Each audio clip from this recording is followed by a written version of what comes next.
개인이나 국가의 현재는 과거라는 바탕 위에 존재합니다. 이 때문에 과거가 도전받고 왜곡되어 무너진다면 현재뿐만 아니라 미래도 무사할 수 없는데요. 전쟁의 양상이 영토 침략에서 역사 침략으로 바뀐 지금, 올바른 역사를 밝히고 이를 지켜낼 수 있는 방법은 무엇일까요?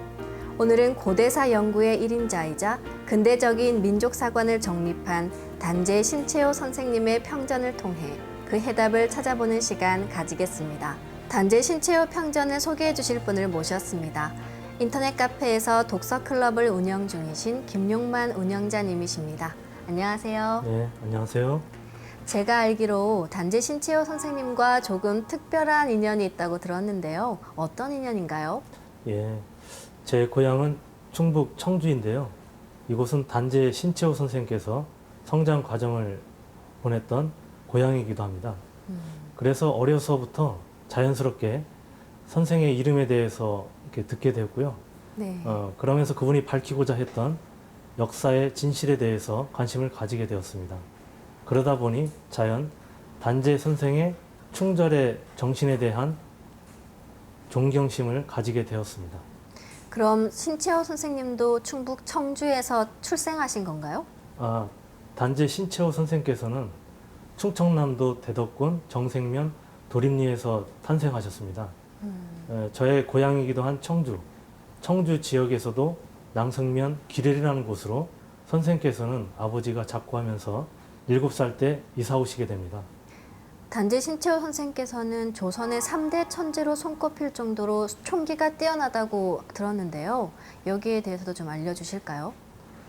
어렸을 때부터 총기가 남달랐던 단재 선생은 13살에는 사서 삼경을 독파하였고요. 그 무렵 조선 명신록, 조선왕조 실록 등 읽고 각종 역사서를 섭렵하게 됩니다. 이후 서울에서 조선 3대 천재로 단재 신채호, 벽초 홍명희, 위당 정인보 선생을 치기도 했는데 이 중에서도 단재를 최고로 손꼽을 만큼 명성이 알려졌습니다. 18세 이후에 당시의 재상 양원 신기선의 집을 드나들며 많은 책을 보기도 했습니다. 충남 천원군 목천에 있는 그의 집에는 많은 장서가 있는데요.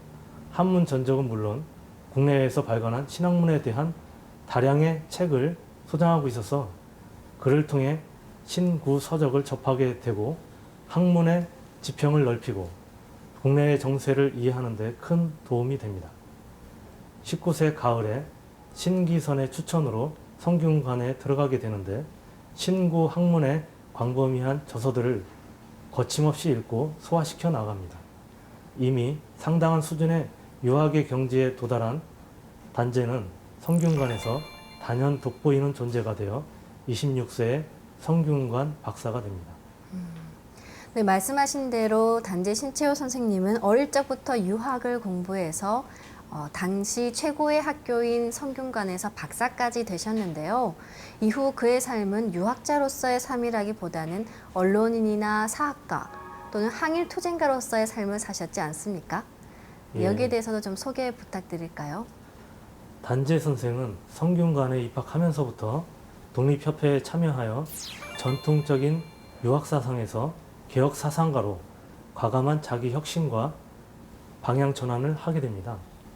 특히 단재 선생이 개혁사상가로서의 삶의 변화를 가져온 것은 성균관에서 3년여 동안 강의를 담당한 의병활동의 지도자 이남규, 김현성, 애국계몽 사상가 유인식 등의 가르침을 받거나 함께 수학하면서였고요. 독립협회에 참여하면서 수구 세력의 외국 의존 정책에 반대하는 개화 지식인들과의 교류를 통해 개혁 사상가로서의 여론을 주도하게 됩니다. 성균관 박사가 된 26세 이후에는 황성신문이나 대한매일신보의 주필로 초빙돼서 언관, 사관다운, 실론과 사론으로 국혼 진작과 민중 계몽 운동의 급선봉에 서게 됩니다. 이후 비밀 결사인 신민회에 참가하여 취지문을 기초하고 국채보상운동에 적극 가담하게 됩니다. 1910년에는 경술국지를 예감하고 4개월 전에 중국으로 망명하게 되는데요. 네. 만주 일대의 고구려 유적을 답사하고 중국 내의 역사 서적을 탐독하며 우리 역사 복원에 힘썼습니다. 뿐만 아니라 선생은 행동하는 참 지식인이었는데요. 1919년 상해 임시정부 수립에 참여했을 뿐만 아니라 비밀 결사 조직에 참여하여 무장투쟁을 하기도 했습니다. 하지만 결국 48세가 되던 1928년 일제에 체포되어 안중근 의사께서 서거하신 여순 감옥에 투옥되고 57세인 1936년 여순 감옥 옥중에서 순국하셨습니다. 네. 그런 그의 삶 중에서도 우리 고대사의 참모습을 밝혀 민족사학의 골격을 세우신 일을 빼놓을 수 없을 텐데요. 선생께서는 왜 올바른 역사 복원을 독립운동의 중심에 두셨던 걸까요? 역사학계에서는 단재의 사학을 근대 민족주의의 사학의 원조로 인식하고 있는데요. 네. 기울어가는 나라를 바로 세우기 위해 국민의 애국심을 개발하고 그러기 위해서는 전 국민의 기상을 일깨우는 새로운 역사를 써야 한다고 주장하였습니다. 이런 그의 생각을 독사실론에서 찾아볼 수 있는데요. 그는 서문에서 민족을 버리면 역사가 없을지며 역사를 버리면 민족의 그 국가에 대한 관념이 크지 않을지니 오호라 역사가의 책임이 그 또한 무겁지 않을 수 있는가 라고 적고 있습니다. 역사를 통해 국민을 일깨우려고 한 분은 단재뿐만이 아닌데요. 단군 조선시대의 역사인 단군세기를 편찬한 행촌 이함 선생은 단군세기 서문에서 나라를 위하는 길에는 선비의 기계를 앞서는 것이 없고 사학보다 더 급한 것이 없다고 하셨습니다. 이는 사학이 분명하지 못하면 선비의 기계를 진작시킬 수 없고 선비의 기계가 진작되지 못하면 국가의 근본이 흔들리고 나라를 다스리는 법도가 갈라지기 때문이라고 하셨습니다. 다시 말씀드려서 나라가 형체라면 역사는 나라의 혼이자 정신인데요. 정신이 바로 서야 몸도 건강해지는 것처럼 나라의 정신인 역사가 바로 서야 국민들의 기상이 바로 서고 이를 통해 나라가 바로 설 수 있다는 것이죠. 이런 이유로 단재 선생께서도 우리의 올바른 역사를 복원해 국민의 정신을 드높이고 이를 통해 나라를 바로 세우려 했던 것으로 보입니다. 네, 그렇군요. 단재 신채호 선생 하면 우리가 대표적인 것이 역사는 아와 비아의 투쟁이다라는 말씀이지 않습니까? 하지만 그 뜻을 제대로 아시는 분들은 많이 없으실 텐데요. 어떤 의미인가요? 1924년에 집필한 조선사의 총론에서 그는 역사는 아와 비아의 투쟁의 기록이라는 자신의 역사관을 이론화하는 사론을 발표하였습니다. 제가 그 구절을 읽어보겠습니다. 역사란 무엇이뇨? 인류 사회의 아와 비아의 투쟁이 시간부터 발생하여 공간부터 확대하는 심적 활동의 생태의 기록이니 세계사라 하면 세계 인류의 그리 되어온 상태의 기록이며 조선사라 하면 조선민족의 그리 되어온 상태의 기록이니라 라고 역사관을 정립하였는데요. 달리 표현하면 역사를 정신과 의식의 투쟁사라고 보는 것인데요. 앞에 말씀드렸던 인류 사회의 아와 비아의 투쟁이 즉 역사를 이루는 주체와 객체가 시간부터 발생하여 공간부터 확대하는 심적 활동이 바로 정신과 의식의 투쟁사다라고 말씀드릴 수 있습니다. 단재의 사관은 뚜렷한 자아 주체론입니다. 역사를 아와 비아의 투쟁으로 정의하고 조선민족을 아의 단위로 삼아 정치, 사회 등 각 분야의 소장성세를 서술하는 것입니다. 네, 역사란 아와 비아의 투쟁이라는 말씀처럼 선생께서는 조국의 독립을 위해 그 누구보다도 치열하게 투쟁하다 가셨는데요. 제가 들은 일화로 선생께서는 돈이 없어서 여자 옷을 주워 입고 책을 살 돈이 없어서 북경대학교 도서관에 가서 책을 통째로 암기하셨다고 들었습니다. 그처럼 역사를 바로 세우는데 혼신의 노력을 다하셨는데요. 그런 선생께서 처음 내놓으셨던 책이 독사신론이고 마지막 책이 조선상고사 아닙니까? 이 두 책은 어떤 책인가요? 단재 선생께서 잘못 쓰인 역사 교과서를 새로 짓는 자세로 쓴 것이 바로 독사실론입니다. 이 책이 발간되면서 한국의 근대 민족주의 사학의 성립은 신채호의 독사실론에서 비롯된다고 말할 수 있을 정도로 사학계뿐 아니라 전 문화계에 충격을 주었습니다. 네. 책에서 그는 역사 민족주의 관점에서 근대 민족주의 사관을 수립하고 기존의 사관과 사서들을 비판했는데요. 중국을 높이는 존화 사관과 사대주의를 비판했을 뿐만 아니라 신공항우의 신라 침공설이나 이른바 임나 일본부설 등 일본 역사서들의 한국사 왜곡을 비판하였습니다. 그리고 조선 상고사는 조선사란 이름으로 조선일보에 103회 연재되어 당시 독자들로부터 절대적인 환영을 받았던 역사서인데요. 단군조선이 삼조선 체제로 세 분의 왕이 나누어 다스렸다는 것과 그 세 도읍지의 위치와 강액의 범위를 밝히고 있습니다. 또한 고구려 백제 신라의 전성기와 전쟁을 중심으로 서술하고 있습니다. 네, 말씀하신 것처럼 선생께서는 근대 민족주의 사관을 정립하고 우리 역사의 진실을 밝히셨는데요. 우리 민족의 기원에 대해서도 정설로 굳어져 있던 기자조선설을 부정하셨다고 들었습니다. 이 기자조선설이 무엇인가요? 예, 지금으로부터 BC 2333년 전에 단군 왕금께서 단군조선을 건국하셨다라는 것을 잘 아실 텐데요. 하지만 중국에서는 상나라 말기의 재상이었던 기자가 고조선을 건국했다고 하는 기자조선설을 주장하고 있습니다.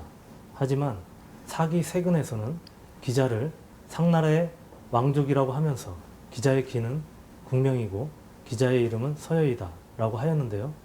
발견된 유물과 중국 사서의 기록을 종합해보면 기자는 상나라 말기의 왕족으로 기국의 제후였다고 볼 수 있습니다.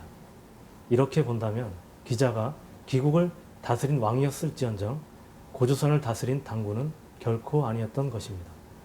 그런데 고려와 조선의 사대주의자들은 중국이 날조한 기자조선을 한민족사의 뿌리로 여기고 기자를 은인으로 받아들였습니다. 기자는 고조선의 서쪽 변두리를 맴돌았을 뿐 한반도 지역으로 넘어온 적이 없건만 이들은 서경에 가짜 기자묘와 기자사당을 만들었고 서경의 반듯한 도로 흔적을 기자가 만들었다는 정전제의 증거로 간주하였습니다. 하지만 1960년대 북한 역사학계에서 기자 정전제 터로 주장되던 곳과 평양 을밀대에 있던 기자묘를 조사하면서 기자 정전제 터는 고구려 시대에 도시를 구획한 흔적으로 판명되었고 기자묘에서는 사기 파편과 벽돌 조각만 나와서 이들의 주장이 허구임이 밝혀졌습니다. 요즘 국내 사학계에서는 기자조선을 중국이 지어낸 것으로 간주하는 견해가 지배적입니다. 네, 다행이네요. 중국과 중국의 영향을 받은 고려와 조선의 유학자들이 있지도 않은 기자조선설을 추종하여 우리 역사를 축소시켰다는 말씀이시네요. 우리 역사를 왜곡한 것은 이뿐만이 아니지 않습니까? 일제도 우리 민족의 기원을 위만조선설로 날조한 것으로 알고 있는데요. 여기에 대해서도 말씀해 주실까요? 위만조선은 일본이 주장하는 것으로 BC 2세기 때 인물인 연나라 사람 위만이 고조선을 건국했다는 것입니다. 앞서 말한 중국이 주장하는 기자조선은 상나라가 망하고 주나라가 들어서던 BC 12세기를 배경으로 합니다. 그때는 아직 일본이라는 국가가 존재하지 않았던 때로 일본은 중국의 제국이라 하더라도 BC 12세기부터 고조선이 존재했었다라는 것을 받아들일 수 없었습니다. 그래서 또 다른 조선이 필요했던 것이죠. 결국 우리 한민족의 위만조선에서 시작했다는 위만조선설을 조작하게 됩니다. 본래 위만은 연왕노간의 부하였습니다. 연왕노간은 한고조 유방과 동양인 인물로 한고조가 나라를 개창한 것을 도운 개국공신입니다. 하지만 BC 195년 몇 해 후에 숙청이 일어나는데 이를 피하여 흉노 땅으로 도망가자 그 부하였던 위만은 고조선 땅으로 피신하였습니다. 상투를 틀고 조선인으로 변장하여 당시 고조선의 서쪽 강토인 번조선으로 넘어온 것이죠. 번주선의 왕 기준은 위만을 불쌍히 여겨 국경의 수비대장으로 임명했는데 이듬해 위만은 은혜를 배신하고 모반을 일으켰고 급습을 당해 도망한 준왕의 자리를 찬탈하여 번주선의 왕이 되었습니다. 위만 정권 시대가 시작된 것입니다. 그래서 단재 신채호 선생은 위만 정권을 우리의 병강 침략사로 다루어야 한다라고 하였습니다. 그런데 일본은 손자 우거가 한문제에게 망한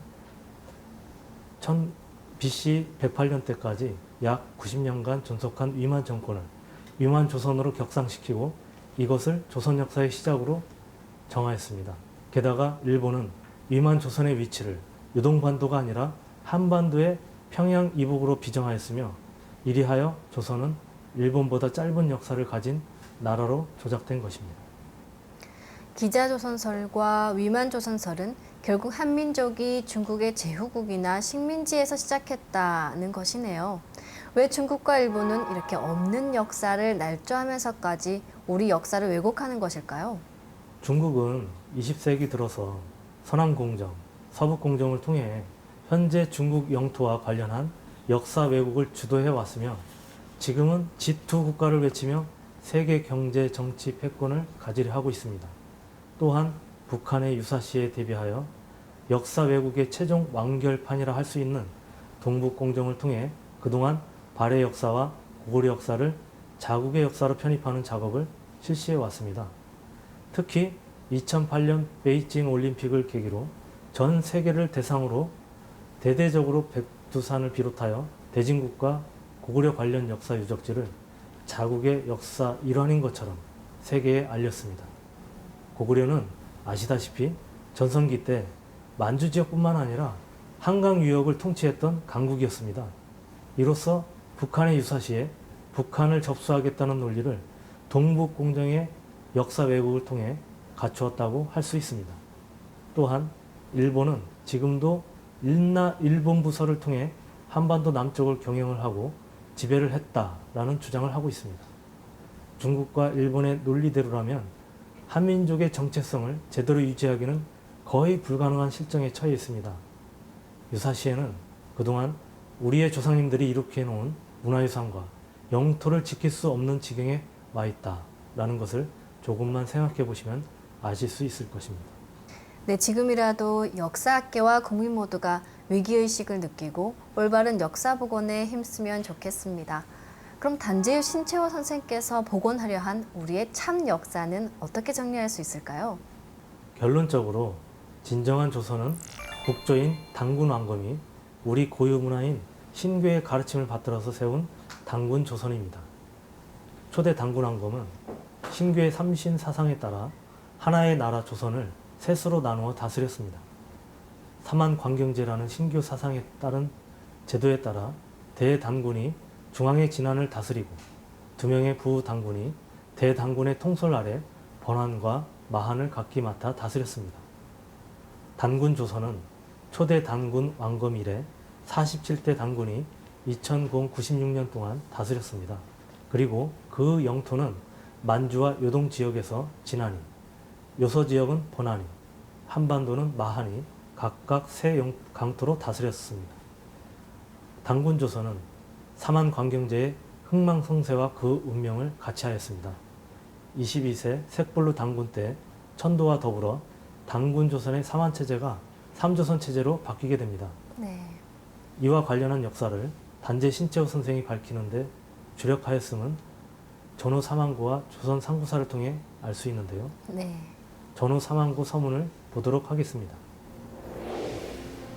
전후 삼한구 서문에서 진단이 곧 신소도요. 신소도가 곧 신단수인데 진단을 영명이라 하고 신소도를 국명이라 하고 신단수만을 제단의 나무로 아니 이 어떠한 혼돈이냐 라고 하고 이어 삼한은 조선의 사망이요 진국은 대국의 위로 조선의 존칭이며 진변만은 삼한 각자의 이 명칭이 이명동체임을 몰라 조선 이외에 삼한을 찾고 삼한 이전에 진국을 찾고 진번막과 진변말을 아무 관계없는 딴 물건으로 보니 이 어떤 창년이냐 라고 강조했으니 이것이 단재 메시지의 핵심입니다. 네, 웅훈한 대한의 역사가 회복돼 하루빨리 선생님의 꿈과 바람이 이루어지길 바랍니다. 그런데 선생님께서는 역사뿐만 아니라 민족 정신인 난가 사상의 회복도 중요하게 생각하셨다고 들었는데요. 난가 사상이 무엇인가요? 단재 사상의 가장 큰 특징의 하나를 난가 사상이라고 할 수 있습니다. 그는 난가 사상의 원료를 한민족의 본래 종교인 수두제, 즉 소두제 신앙에서 유래한다고 보았습니다. 네. 단군은 단군 조선의 개창과 더불어 민족적 구심점인 수두제전을 거행하였고, 이것은 부여의 영구, 고구려의 동맹, 동해의 무천, 상한의 소도라는 이름의 제전으로 계승되었다가 고구려 태조왕, 차대왕 때에 와서 선배 제도로 국가적 차원의 정치 제도로 발전하였다고 주장하고 있습니다. 사실 난가 사상은 한민족 9천년 역사를 지속할 수 있게 한 역사의 혼으로 신교를 말하는데요. 이러한 신교 정신을 직접 실천하고 신교를 바탕으로 새 문명을 열고 나라를 개창한 역사 개척 집단이 바로 난가입니다. 신라의 화랑에 대해서는 들어보셨을 텐데요. 화랑도 난가의 무리입니다. 한민족의 혼, 난가 제도는 황국 말기에 판홍천왕께서 동방의 새 역사를 개창할 때 데리고 온 문명 개척단 3,000명인 제세 행랑으로부터 비롯되어 배달국의 삼랑, 단군 조선의 국자랑, 북부여 천왕랑, 고구려 조이선임, 백제의 무절, 신라의 화랑, 고려의 설랑, 국선, 제가화상으로 계승되어 조선시대의 선비 정신으로 이어지게 됩니다. 이들은 모두 평상시에는 삼신상제님의 진리를 공부하며 완전한 인격체의 길을 추구하고 학문과 무예를 동시에 연마하며 심신을 수련하였습니다. 그리고 유사시에는 구국의 선봉에서 목숨을 바쳐 국난을 물리쳤습니다.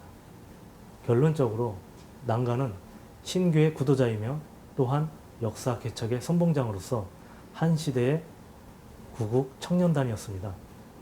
그리하여 부한말의 항일 구국운동과 광복군의 독립운동으로 이어져 어떤 외세의 침략과 순환에도 꺾이지 않고 다시 일어서는 한민족 불굴의 정신력의 근원이자 새 역사 개척의 원동력이 되었던 것입니다. 신채호 선생의 난가 사상이 구체화된 것이 그의 고대사 인식이고 고대사 서술이라고 볼 수 있습니다. 네, 한민족 역사의 혼인 신교 정신, 즉 난가 사상을 바탕으로 새 문명을 열고 나라를 개창한 역사 개척 집단이 난가라는 말씀이시네요. 예, 그렇습니다. 그런데 신채호 선생께서는 한민족의 난가 사상이 사라지게 된 결정적인 사건이 있었다고 하셨습니다. 그가 조선 역사상 1000년 이래의 제일 큰 사건이라고 했던 묘청의 서경천도 사건인데요. 이는 전통적인 난가 사상과 외래 사상인 유가 사상이 대립 투쟁한 사건으로 난가 사상을 주장하는 국풍파가 4대 유학파에 의해 몰락하게 되면서 민족과 국가가 쇠하게 되었다는 것입니다. 이후 국풍파 제거를 주도한 유학파의 총수 김부식이 4대적인 유학 사관으로 삼국 사기를 편찬하여 민족사가 위축되고 말았는데요. 신채호 선생은 한국사에 대한 사상사적인 검토와 반성을 시도하면서 진취적인 난가 사상을 다시 일으켜 세울 것을 주창하였습니다. 이제 우리 한민족은 단재 선생의 바람처럼 역사를 되찾기 위해서는 무엇보다 먼저 한민족의 고유 사상과 정신인 난가의 신교 사상을 되살려야겠습니다. 네, 우리 역사의 진실을 밝히고 민족의 혼을 회복하는 일이야말로 단재 신채호 선생님뿐만 아니라 수많은 순국 선열들의 한을 풀어드리는 일이 아닐까 합니다. 지금까지 단재 신채호 평전에 대해 말씀 나눠봤는데요. 마지막으로 마무리 말씀 부탁드리겠습니다. 단재 신채호 선생 평전 328페이지에 보면요, 이런 말씀이 있습니다.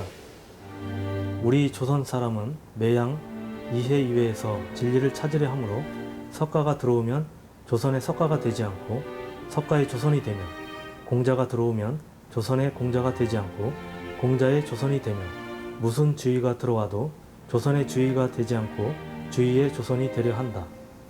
아, 이것이 조선의 특색이냐? 특색이라면 특색이나 노예의 특색이다. 라고 질책한 단제의 말씀이 있습니다.